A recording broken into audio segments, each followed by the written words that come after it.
Hi, my name is Simon Bale and I'm the Voscur representative on the Thriving Neighbourhoods Partnership Board.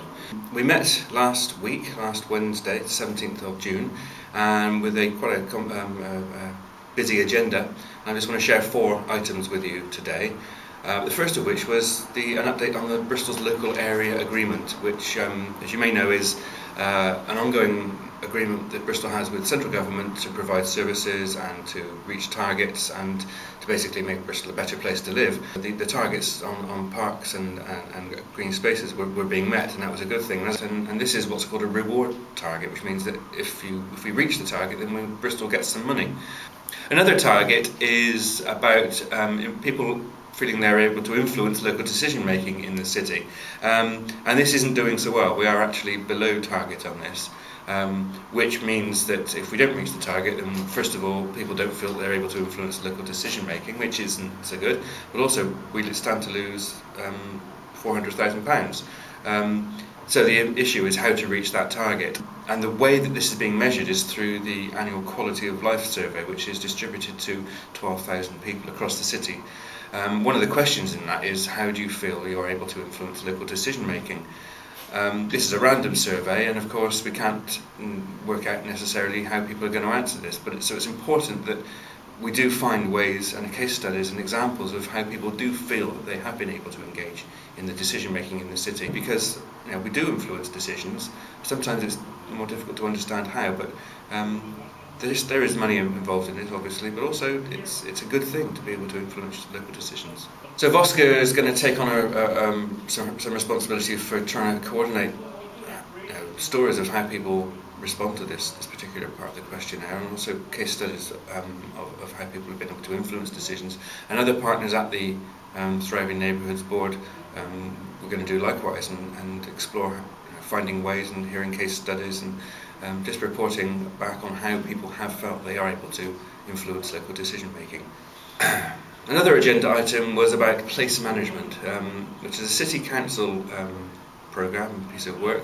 Place management is all about how in a locality, retail street for example, services and provision and environmental issues and all manner of different issues are brought together under one umbrella and are dealt with in what we would call joined up approaches, I guess. The report has been produced on this and some recommendations have been made, but it was felt that this programme of work still has a life to run, and there's going to be a 6-month extension on this. At the moment, this piece of work is being looked at in 4 areas in Bristol: in Avonmouth, Shirehampton and Ridingleys, Gainsborough Square in Lockleys, in Stokes Croft and Ashley Road, and in Bedminster.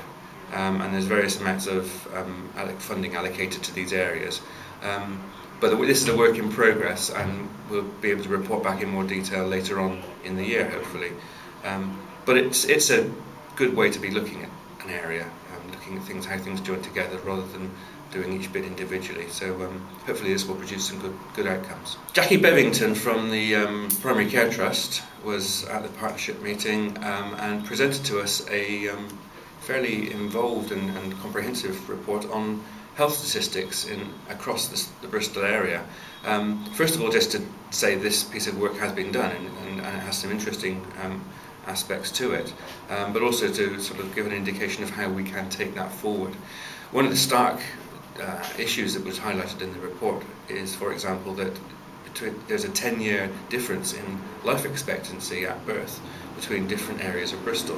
And for me, one of the issues around the neighbourhood partnership approach is to tackle these issues and to certainly increase life expectancy in all cases, and to reduce the effect of where you live on how you are, what your quality of life is and what your health is in particular.